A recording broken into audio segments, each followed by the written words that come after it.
Welcome to the Money Answer Show with host Jordan Goodman. Whether you are starting out, deep into your retirement, or somewhere in between, the Money Answer Show has the know-how to help you. Now here's your host, Jordan Goodman.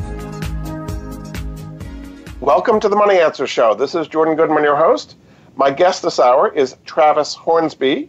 He's the founder of the Student Loan Planner, which helps people with all aspects of student loans. Welcome to the show, Travis. Thank you for having me, Jordan. So you've had an amazing story. Just briefly tell us your journey with student loans and your wife's journey. Well, I didn't have any. I was a bond trader, and I got lucky. I went to a state school and scholarship, and came out and went to work for a big investment company, and got really good at Excel. That's kind of what you do when you're a bond trader, right?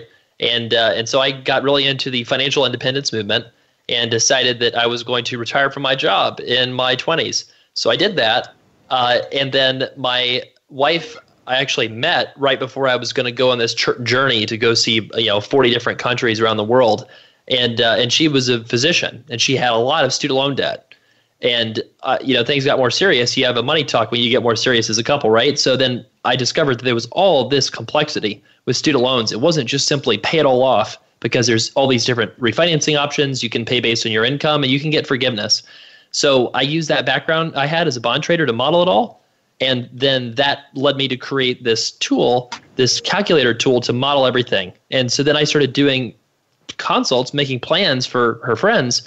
And then the tool that I had built during those consults, that I used during those consults, went viral. And that led to us getting more and more and more people, that hired us to make custom plans. And that's how Student Loan Planner was born. Excellent.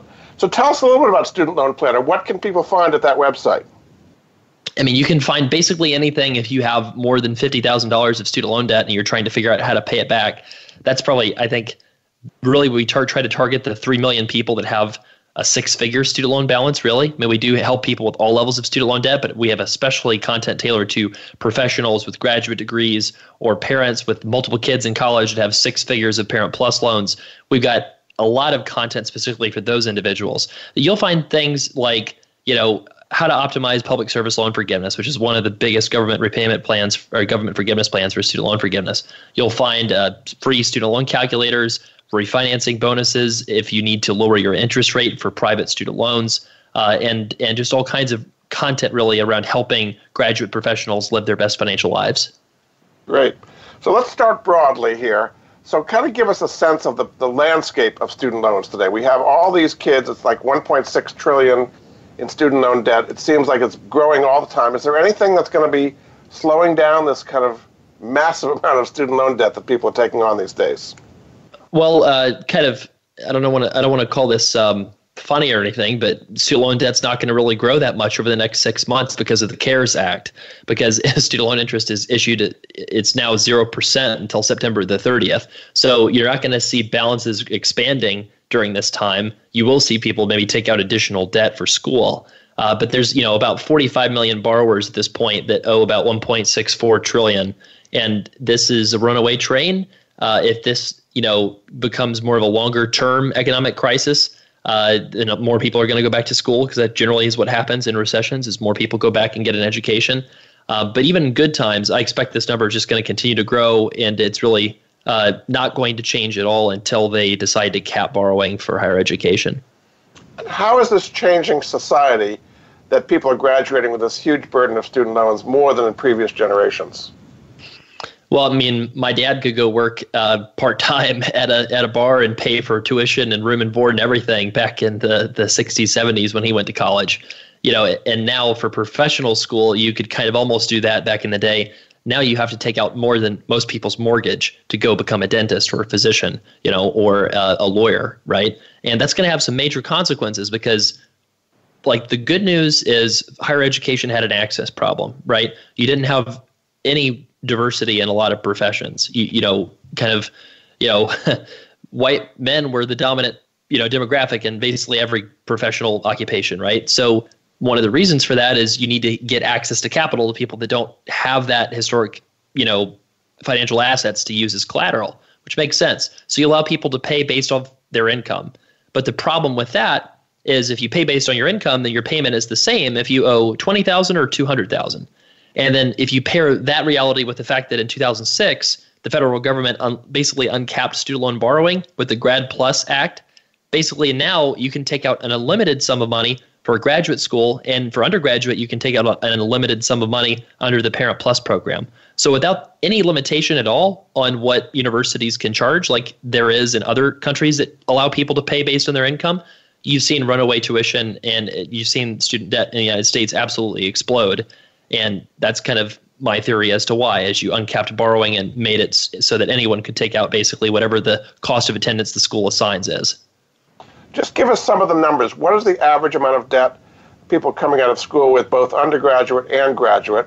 And give us a sense of the payments. And I mean, how is it affecting? For example, I hear people can't go out and rent an apartment or start a family or something because they got to live at home because of the amount of burden of their student loans. Give us a sense of the numbers here. Well, I mean, so for federal student loans, it actually should never be a burden. And if it is, then you probably haven't explored your options deeply enough. So I don't mean that in a mean way. I just mean that, if you cannot afford your payment, for example, you're making a minimum wage or something like that, well, then you can consolidate your loans with the government and get them onto an income-driven repayment plan, like revised pay-as-you-earn. So with that plan, basically you pay 10% of your income off of your last year's tax return, and you get about a $20,000 deduction for a single person approximately.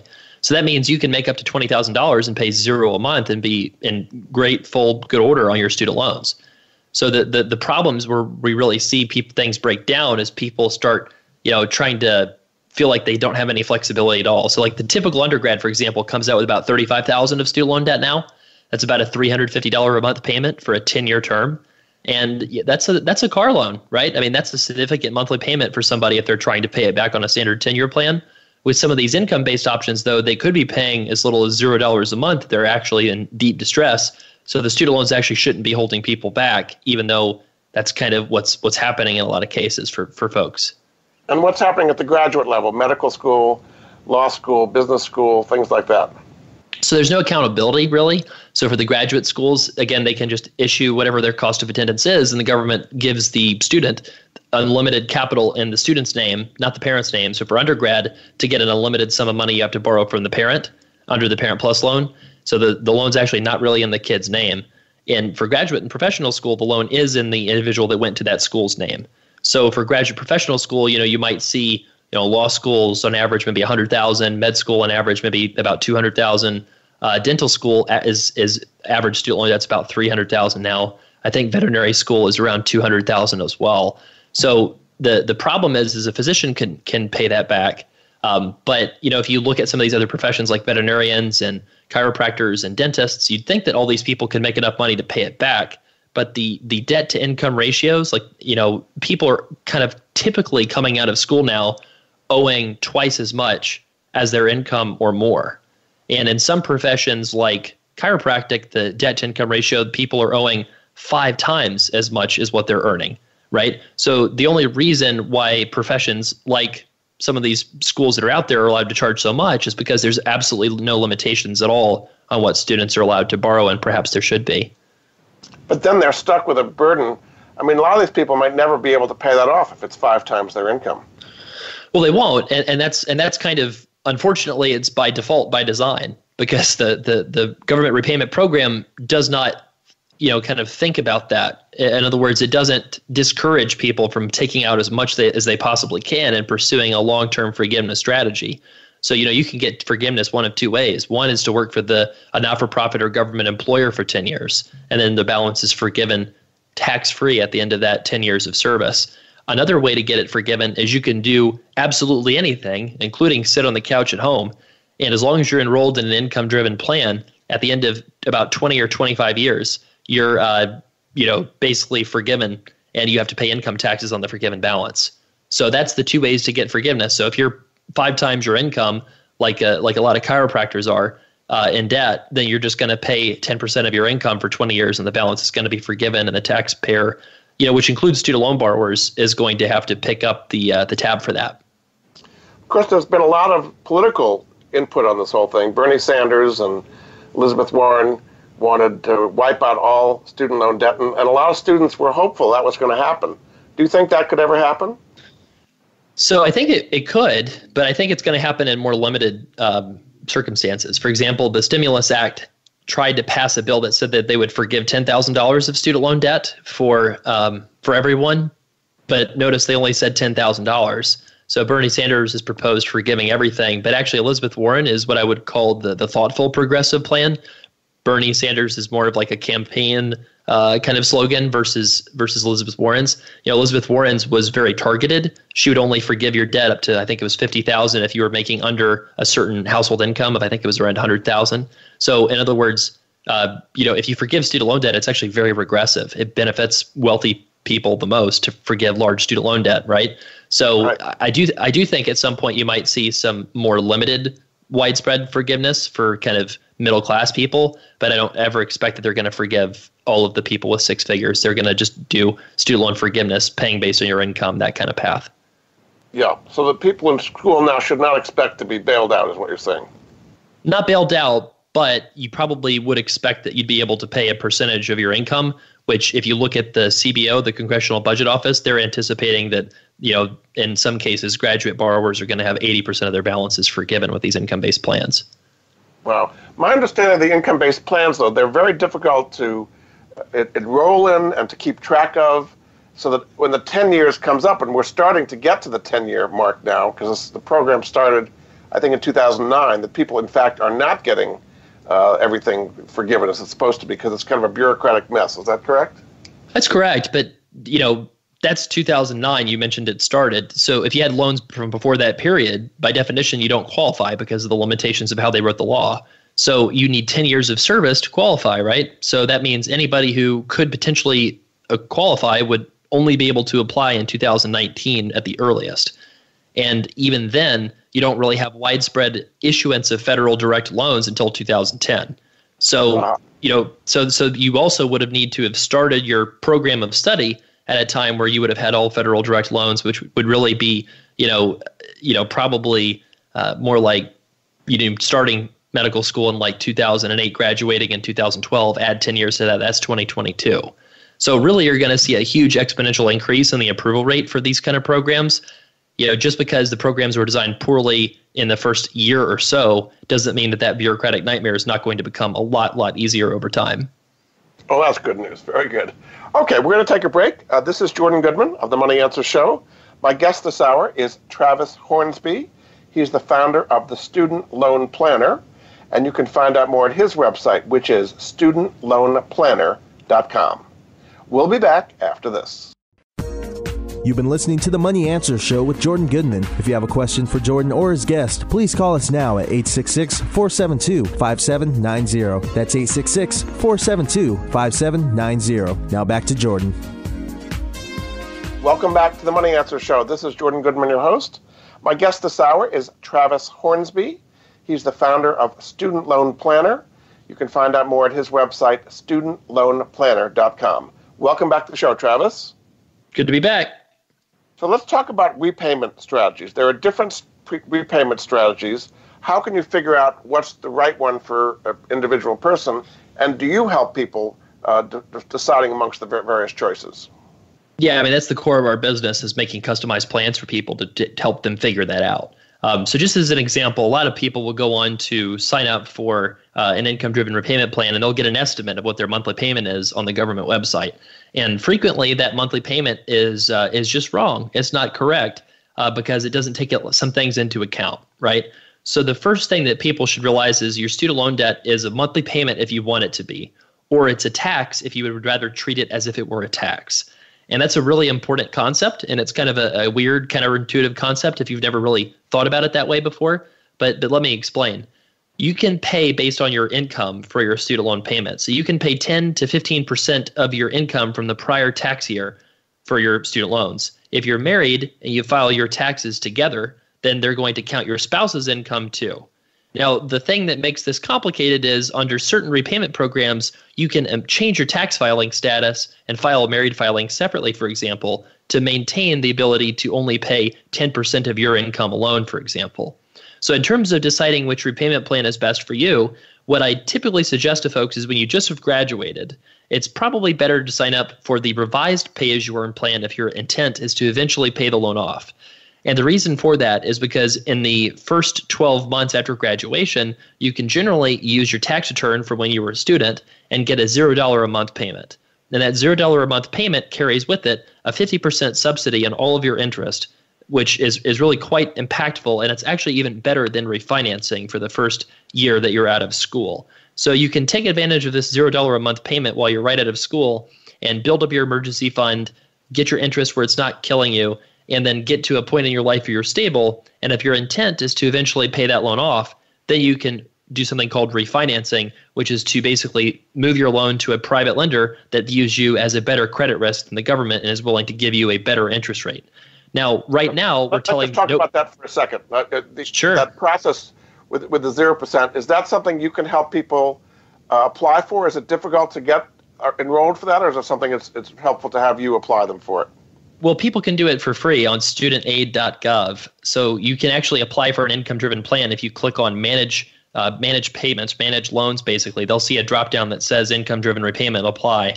And so you can do that. Like, the problem is there's strategy behind this. So, for example, if you just do nothing, then you're going to be entered into a grace period of 6 months when you graduate, right? So let's say you're graduating medical school in May, and that you have 6 months to wait, and so your payments start up on one of these income-based plans in November or December, because your loan servicer will send you a thing in the mail that says, hey, you have to pay, basically they'll ask you to pay 1% of your balance per month. And so a lot of times that wakes people up, because a $200,000 balance, you have to pay $2,000 per month, and people freak out, and so they'll call their loan servicer and they'll sign up for an income-driven repayment plan. What you could have done instead is take action immediately after graduation by consolidating with the government, and then you can sign up for the $0 a month payment plan for those first 12 months. And then it's always looking back at your most recent available tax return. So they're looking for, whatever that most recent tax return is, which often shows a lower income than what the income is that you're currently making. So right. The thing is we don't necessarily help people apply for things. We tell them, the strategy. That's really kind of where we view the importance is getting the plan right. And then the application, explaining somebody how to apply is as simple as just giving somebody the URL with the detailed list of instructions of what to do. Yeah, because the government's not going to give you a strategy that's going to really help you. Well, right. I mean, we're seeing this with the Stimulus Act. There's so many different programs. There's so many different ways to get money out, and there's all these different things you can apply for. And nobody, the government is not your lawyer or CPA, right? They're not going to tell you, hey, you should apply for the Paycheck Protection Act instead of the disaster loan assistance because you have employees, and that's a bigger benefit to get 2 months of their payroll reimbursed because of the COVID crisis, right? So that's kind of the way we view ourselves is everybody on our team is generally a certified financial planner or chartered financial analyst or a CPA or some sort of significant credential, and we go through a detailed training process to try to make sure that everyone on the team has deep student loan expertise, but they also have this other background in tax or financial planning or investing where, you have that background, because that's really how you want to think about student loans. It's not a monthly payment. It should be thought of in context of what's going on in your overall life and what you actually want to achieve with that life, and make sure that you don't have the tail wagging the dog. Right. Okay, so now let's talk about refinancing. So say you've enrolled, you've consolidated at the federal level, but it's still going to be a relatively high interest rate, like what, 5 or 6%, something in that range when you consolidate? It's actually Correct. Average of all the different rates you've had. Is that right? Correct. So you can consolidate it. So say it's 6%, just for an example. What is the advantage of doing a refinance with a private company? What kind of rates can you get? And can anybody do that, or you have to show them a high credit score? How does that all work? You generally need at least a 650 FICO score. So that's the first thing. And then in general, you need basically a debt-to-income ratio below 2 to 1.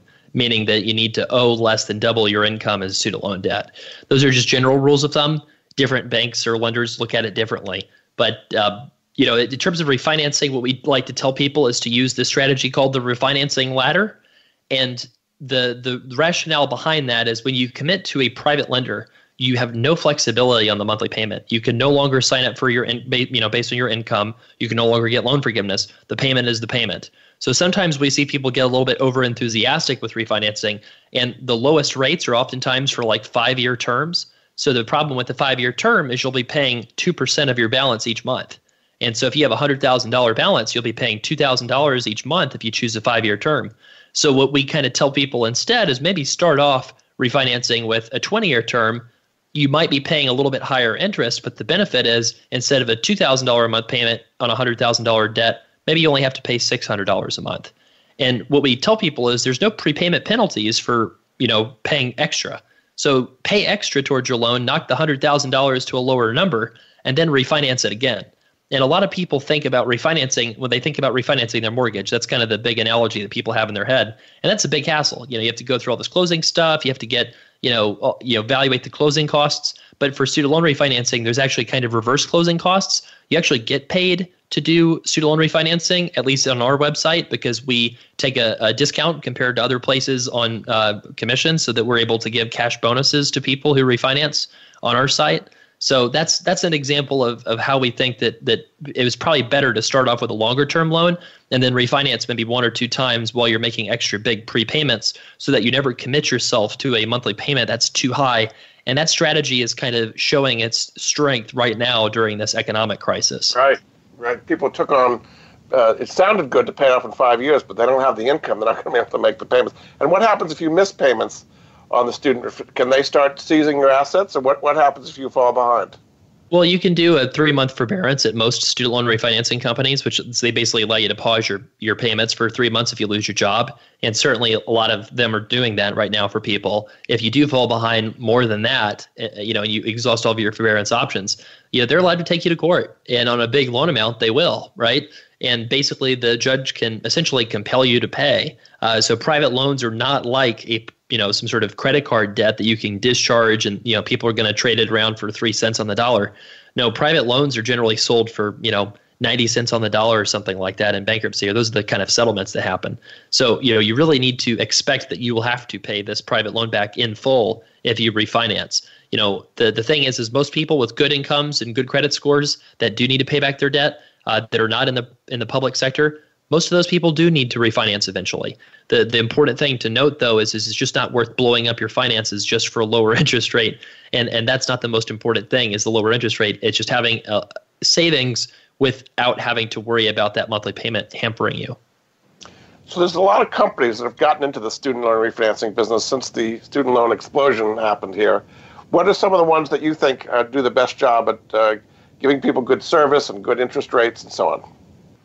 Sure. So we have a lot of them listed on our site, but, Earnest and Laurel Road, SoFi, Common Bond, Credible, Linkey, First Republic Bank. There's a lot of them, really. PenFed, Splash Financial. There's a whole bunch. In terms of where people should apply first, we try to kind of list the ones that most often give people the best rates on our site most prominently, and then we have lists where we list all of them, right? So I would tell most people that you should just probably apply to 2 or 3 lenders just to make sure that you're shopping around a little bit, and you'll be able to find probably we tell people like 95% certainty you'll find the best rate if you use the lenders that we list most prominently on our site. Is it only interest rate, or are there other things you should look for in picking a student loan refinancing company? Generally, it's only the interest rate. There's maybe some other things like, but forbearance protections, most of them all have those. I would say right now during the economic crisis with COVID, we're telling people to only refinance private loans because federal loans are currently at 0% interest and payments are suspended. So if you have a private loan, the interest is not suspended. So it would make sense to refinance that to a lower rate if you can find one. And what we're finding is the banks right now, versus other kind of like fintech lenders are offering the best rates. Banks offering the best rates simply because they have deposits and massive deposits that are now, thanks to the Federal Reserve, having to pay almost nothing to their depositors in savings interest, right? So the spread that they can make by lending for student loan borrowers is substantial compared to somebody that has to go get capital from the bond markets, which are all a mess right now. And these are considered good loans because the bankruptcy law says you can't discharge student loan debt in bankruptcy. Is that correct? Exactly. If you can lend to a physician or a lawyer or a dentist and they're not allowed to discharge the debt in bankruptcy, that's a really rock solid kind of loan to make, even without any security as collateral. But despite that, there's tons of people that are late or defaulting on their student loans and delinquent all over the place. They may not be able to discharge it in bankruptcy, but a lot of people are way, way late on their student loan payments, correct? Yeah, so you think about it, the vast majority of people that are late on federal loans because federal loans are made to everyone. And so federal loans generally have the overall, like the worst credit profile compared to private loans because private loans by definition were underwritten by somebody. And then even for the ones, the ones that are in default on private loans, it's generally on loans that were originated like as private loans because a lot of times people will miss financial aid deadlines or they'll forget to apply and they have to apply somewhere last second, right? And then they'll get actually a really high interest rate on a private loan versus something that's attractive or something maybe lower cost. So, you generally just want to, realize like the real problem is actually in the federal student loan balance sheet versus private student lenders' balance sheets. Very good. We're going to take another break. This is Jordan Goodman of the Money Answer Show. My guest this hour is Travis Hornsby. He's the founder of Student Loan Planner. You can see he's an expert on all aspects of student loans. You can find out more at his website, studentloanplanner.com. We'll be back after this. You've been listening to the Money Answer Show with Jordan Goodman. If you have a question for Jordan or his guest, please call us now at 866-472-5790. That's 866-472-5790. Now back to Jordan. Welcome back to the Money Answer Show. This is Jordan Goodman, your host. My guest this hour is Travis Hornsby. He's the founder of Student Loan Planner. You can find out more about him at his website, studentloanplanner.com. Welcome back to the show, Travis. Good to be back. You're also part of what's called the FIRE movement, which is Financial Independence, Retire Early. Tell us about why you think FIRE makes sense for a lot of people. In fact, you did it. You retired quite early, right? And then I came back, so I'm a fraud. I think that the FIRE movement is under a lot of kind of scrutiny right now because we haven't had a bear market in 12 years, right? We've had nothing but up. The worst drop I think we might have had is maybe in 2011, I think. And then in this couple Decembers ago, there was a little bit of a 10% drop and everyone kind of, said, oh, maybe this is the big one. And then it wasn't. And so, you have all of these people, all these 20, 30 somethings writing about how they're going to retire early on $1 million and live on $40,000 a year. The financial independence movement is I would say more kind of broad than the FIRE movement, like specifically the RE part, the retire early. So I think that what generally happens for almost anybody that I've met that quote unquote retires early is they do something that's useful for society, right? They don't simply just sit on the couch and watch Netflix and drink beer, right? Which, don't get me wrong, those are fun things to do too, right? But that's not going to be a satisfying life, especially to somebody that took the time and the effort to educate themselves on this and gain the assets necessary to retire, right? So, I mean, for me, this is going to sound a little silly to say this, but I needed to have a second career, and I didn't realize it at the time. I just wasn't fulfilled in my current kind of corporate existence. So allowing myself to save a lot of money and quit my job, I didn't actually have the plan to start a business when I quit my job. I started the business rather because I felt a passion for doing something that didn't feel like work anymore. So that's super exciting to me that I don't have to show up to a office environment and work on projects that I'm not passionate about. I get to decide what I want to do. And I think that's why the FIRE movement and the financial independence movement is only going to grow, is because it basically says you should be doing what you're passionate about. And some people can't afford that luxury because you have to pay the mortgage, right? But the thing is once you figure out how to handle the mortgage, at least for a while, that you'll get the space that you need to recuperate mentally so that you can become creative again and pursue whatever dream or goal or career change or business venture that you're interested in starting, because you can always fall back on your ability to make money and live on, in another way. So you don't think the FIRE movement is going to die with the bull market having died here? That it's always based on put aside more money and it's going to grow nicely and you'll have this big pot of money, you can retire early. If instead we're in a massive bear market, does that still work? I think you would need the Great Depression to kill the FIRE movement. I think that if you had the Great Depression, then I think that yes, you would see a very different attitude. Like my granddad lived through the Great Depression. When he passed, we would find gold Krugers in the walls and the sheetrock, and cash in the sock drawer. There's probably money buried out in the backyard that we don't know about still, right? Just because that experience was the most traumatic that you could ever dream of. If you had a mortgage, the size of your mortgage grew by like 20 or 30% because of deflation, right? People didn't get paid. A lot of people's houses got foreclosed upon. The stock market fell peak to trough like 90%. I mean, this COVID economic crisis, don't get me wrong, there's a lot of people suffering out there. I don't want to minimize that. But this is small potatoes compared to the Great Depression, right? So I think that with the benefit of the internet and with the ability for people to look up how bad things were in the past, when the economy does recover, I think that you're going to see the FIRE movement being just as big as it was before, because the FIRE movement is strong because of the internet versus anything else, I think. And you can't kill the internet at this point. Yeah. Let's get back to the new law from the Congress, the CARES Act. Describe exactly how this works, where they suspend student loan payments for, I guess it's 6 months. Do you have to apply for it, or how does the whole thing work? We're telling our clients to do absolutely nothing. So the caveat to that is you need to be a federal student loan borrower, not a private student loan borrower, to qualify. And then you really need to have had loans after 2010 that you took out for school. So if you borrowed after 2010 and you have federal loans and not private student loans, you will not need to do anything. You will just basically will qualify automatically. If they do end up pulling a payment they shouldn't have pulled, you're going to get that refunded to you. They might take a couple weeks figuring out how to refund it to you, but they will. That's what they're saying, at least publicly on their websites. Now, the people who do not qualify for this, first, the big group is private student loan borrowers do not qualify for this. But there's actually a group that's even bigger than private student loan borrowers that don't qualify, and it's the 6 million people that have student loans that were issued before 2010 that are under this bank guarantee program. So this is called the FFEL loan program. Now, the confusing part is loans from before 2010 were probably issued under this program, and these loans can either be federally owned or bank owned. And both of them are federal loans, technically, but the thing is the bank-owned loans were not given the protections that the federally owned loans were, just because of, I guess, legal reasons. They weren't able to do that.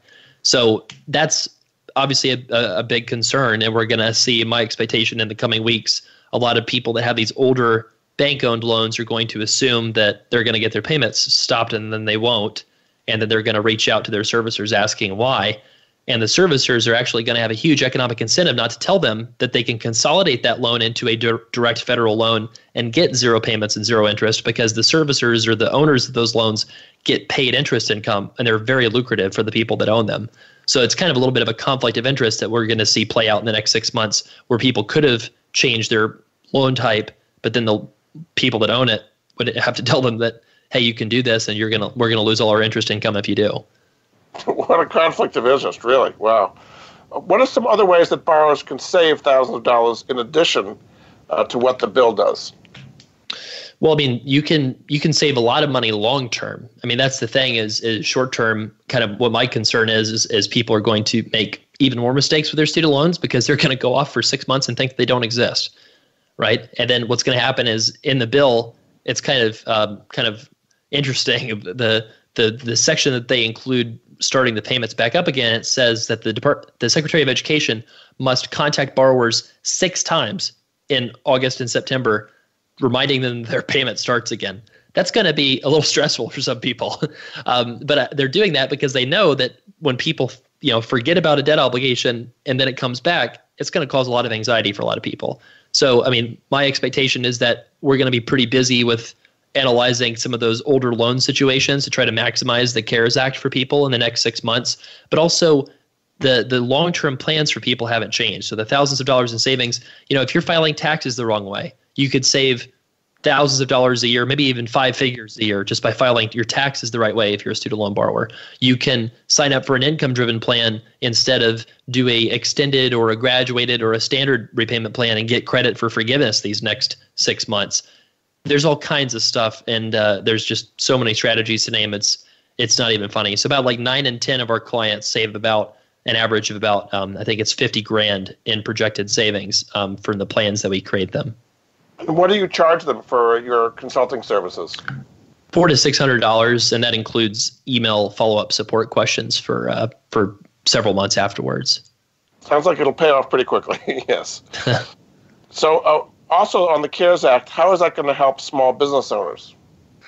Well, I mean, we're going to be applying for this ourselves. I mean, there's this paycheck protection program, and it basically allows you to count independent contractors in addition to your employees, and they look at your average annual basically monthly paycheck, that monthly payroll that you're paying to everybody, and then they multiply that by 2.5. So that's the amount of money that you can borrow from the Small Business Administration. You just basically need to contact wherever bank that you have your business banking through, supposedly, and they're going to submit this on your behalf.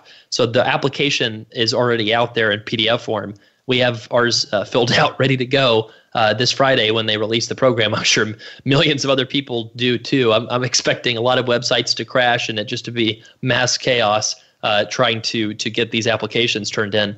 But the reward is very high because it can cover 2 months of your payroll as a business owner.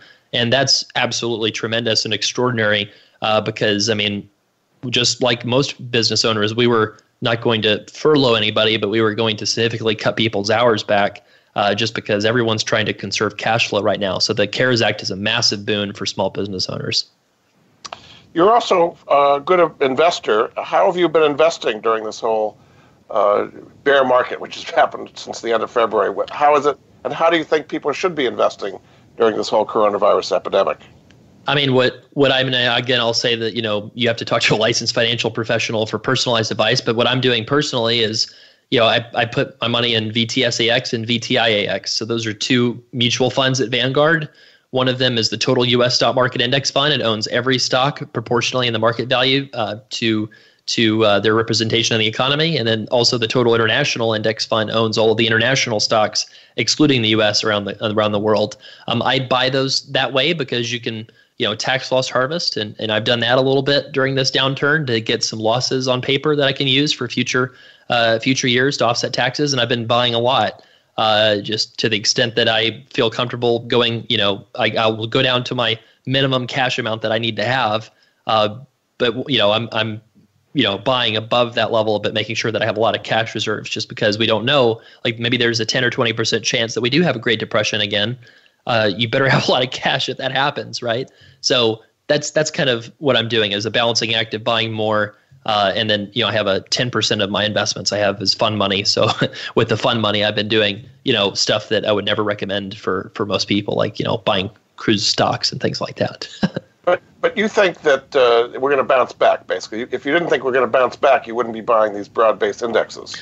Well, if you look at the history of the Spanish flu, the pandemic of 1918, we only dropped about 15%. And that was a case where you had 100 million people around the world die and 700,000 people in the U.S. died. If you had that number of people died today, there'd be 2 or 3 million dead. And the worst case scenario people are talking about in the U.S. is, 240,000 seems like the worst case, like baseline scenario. So this is going to be way lower impact than the Spanish flu in terms of loss of life. And I'm not minimizing the tragedy of this. I'm just saying, like, from analyzing it just financially, this is going to be something that is not as serious probably as prior things that the world has recovered from quickly. And so, we had the fastest drop in the stock market ever from this. I also anticipate we'll see the fastest increase ever in the stock market. All it would take for the stock market to go up 20 or 30% is for a credible vaccine to be discovered. And then, goodness sakes, you would see things just absolutely soar. Indeed, very good. All right, we're going to take another break. This is Jordan Goodman of the Money Answer Show. My guest this hour is Travis Hornsby, the founder of Student Loan Planner.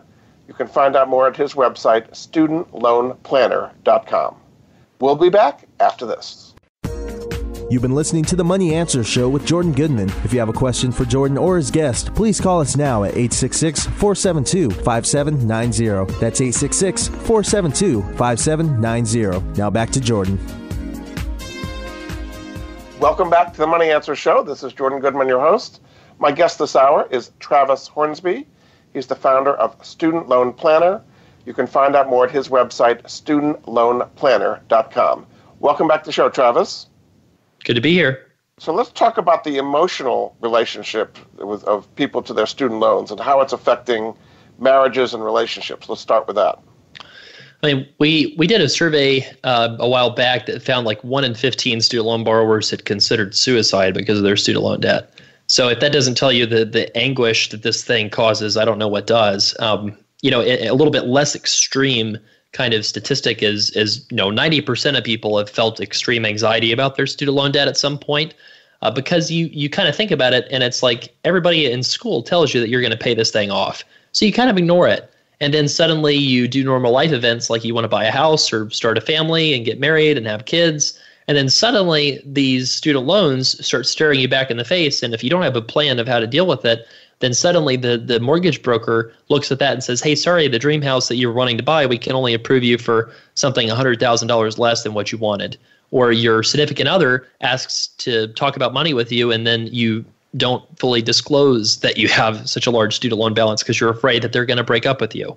So, I mean, I would say that there's definitely a huge toll on student loans and marriage and relationships. I think that the biggest impact that we see is people that generally you're going to get married no matter what. Most people will delay marriage by several years, and they also delay having children several years, which, kind of compounds the problem in a lot of developed countries of having, lower levels of children born, which is going to pose problems for some of our social safety net programs long term.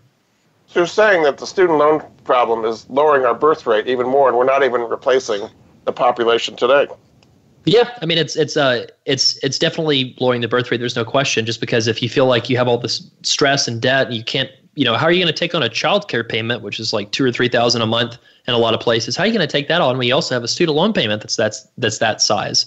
And if you think about a lot of professional degree programs right now, just the fact that we force people to go through 4 years of undergraduate and then go to 3 years of law school or 4 years of medical school, when a lot of countries speed up the process a lot faster, places like the UK, I believe that they have an accelerated pathway to becoming a physician.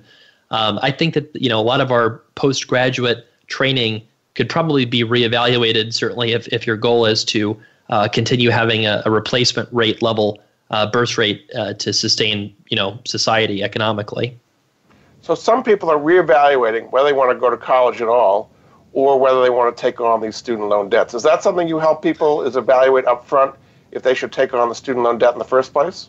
We'll do it for a graduate school degree program. So we have a pre-debt consult that we do for people that are considering taking on, six-figure amount of debt for graduate school. And we'll show them exactly what the true debt they're going to leave with is. It's actually a lot more than what the school says, because the school never includes things like tuition inflation. They don't include origination fees usually, and they also don't include the accrued interest that accumulates while you're in school. So most schools will give you an estimate of that's about 75% of what you're actually going to graduate with in student loan debt, which is misleading in my view. And so we'll just explain what that's going to look like, what your options will look like after graduation. That's probably a product that maybe only probably 95% of our services is doing the post debt consultations, because that's when the people's pain is severe, right? Yeah, I mean, it's kind of like you don't go see the cancer doctor in preparation for avoiding, medical problems, right? You go when you need chemo because the problem's bad. I mean, that's a terrible analogy, but you get what I'm saying there. Yeah. So should people, in many cases, not go to college and maybe do online courses? I mean, there's tons of jobs available in professions where you use your hands, for electricians and plumbers and tool and die makers and so on. Maybe a lot of people shouldn't be going to college and building up these debts. How do you help people and their parents make that decision when they're 18 and they don't really have much experience in the world yet? Yeah, I think that the reason why people go to college, and we're seeing this with so many people that had their semesters canceled, is it's coming of age time. You go to college because, when I went to college, over 10 years ago, this is embarrassing to admit, but I didn't really know how to use a washer and dryer for clothes because my mom had done my laundry for my whole life, right? And so, I mean, just simple things like having to fix yourself, meals and be an adult. I mean, it's a great experience. I mean, I think that I would want that for my own kids, even if they didn't want to go to college. I think it's a really fun experience. Now, the problem is, in my view, is when college becomes a six-figure expense and you don't have the assets to back that up, right? So that's when it really becomes a complete waste, is when you're borrowing hundreds of thousands of dollars for something that you don't even need to do. I do think that college benefits people from employer perspective, because employers use it as a signaling mechanism. Right now, there's no great substitute for me looking at two job applicants. I see that one went to Penn State University, another one went to a college I've never heard of before. I'm probably going to hire the person from Penn State University because there's a brand name and a minimum application that you have to get, you have to scores you have to get into that institution. So it's kind of like a baseline level of expectation as to how good that worker is going to be. So I think that, you look at most of the economic research, it suggests a lot of employers, the reason why college and professional degrees are valuable is because they use it as a signaling mechanism versus a requirement. So you would need employers to have something that they're really highly confident in that they can use as a signaling mechanism instead of a degree to have the college education experience just really, decline a lot, I think. So is that possible to do online courses? I mean, there's all these places, Udacity and all kinds of other places online now where you can get courses from top professors. Could that potentially count for an employer without actually going to a 4-year campus? Yeah, I think you'd have to have some sort of standardization of the process, and I think you'd have to figure out how to communicate that value of that program to employers, and employers would have to widely recognize it. So if you had something like Udacity get some sort of program that you have to have a minimum level of scores to get into, and then you have to have a minimum, it's very rigorous, you have to have a minimum, GPA to finish it, then, and they got a lot of press surrounding that, then I do think you could replace college for 90% cheaper, because if you think about what's going on right now, colleges are educating people online, and people are finding that most of the value in college seems to be the social networking and being at the institution and learning how to be an adult, and the signaling mechanism and the material that you learn, you can learn in a library book. But I don't know. I mean, I think that, things like that they're probably going to change for some employers, but most employers are going to be very, very slow to change. And I think you need to see something pretty radical to displace the traditional college experience. And what is it from the college's point of view? Are they concerned that they're just getting too high and their graduates are having too much debt and people are reconsidering whether they should go to college at all? And I guess the baby boom has moved through and now it's a smaller cohort, so they're competing for more students. What is it from the college's point of view? Well, I mean, colleges are like any business. They want to make money. And colleges now are basically what hospitals and healthcare was maybe 30 years ago, right? So, you have higher education now is a big industry. If you look at, any given town, especially in the places where manufacturing is left, right? And, the economy feels like hollowed out, right? The nicest buildings in town are the hospitals and the university buildings. And that's because they have tons of money right now and they're growing and consuming an ever larger share of the economic pie. And they're not going to stop unless there's some sort of either regulation or more market competition. Like either one of them would affect that. But these groups are very powerful. They have a very strong lobbying presence. And I think that, you're not going to see a lot of change until the problem gets really bad.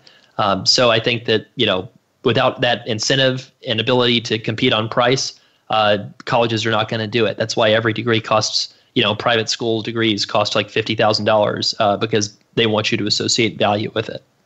Yeah. In about a minute we have left, just kind of summarize the opportunity for people to do better with their student loans. There's so many different things you can do. You can file taxes separately. You can sign up for a different repayment plan. You can refinance. And you can stop paying extra payments towards your loans and put it towards other things like retirement and lower your taxable income, which even lowers your student loan payment even further. So if you have not given your student loans appropriate levels of thought, especially if you owe a large amount, I would say larger than a car in terms of the amount of your student loan debt, then you probably do need to either put in the time yourself and research all of your options online, or if you'd like the shortcut method, then you can hire a professional to navigate it and make a plan for you like us. Terrific. Well, thanks so much. My guest this hour has been Travis Hornsby. He's the founder of Student Loan Planner. You can find out about all of these subjects in more detail at studentloanplanner.com. Thanks so much for being on the Money Answer Show, Travis. Thank you, Jordan. Thanks so much. We'll be back next week with another edition of the Money Answer Show. Goodbye for now. Thank you for joining Jordan Goodman and the Money Answer Show. If you have a question for Jordan, please visit his website at www.moneyanswers.com. And be sure to tune in every Monday at 12 p.m. Pacific Standard Time right here on Voice America Business. See you next week.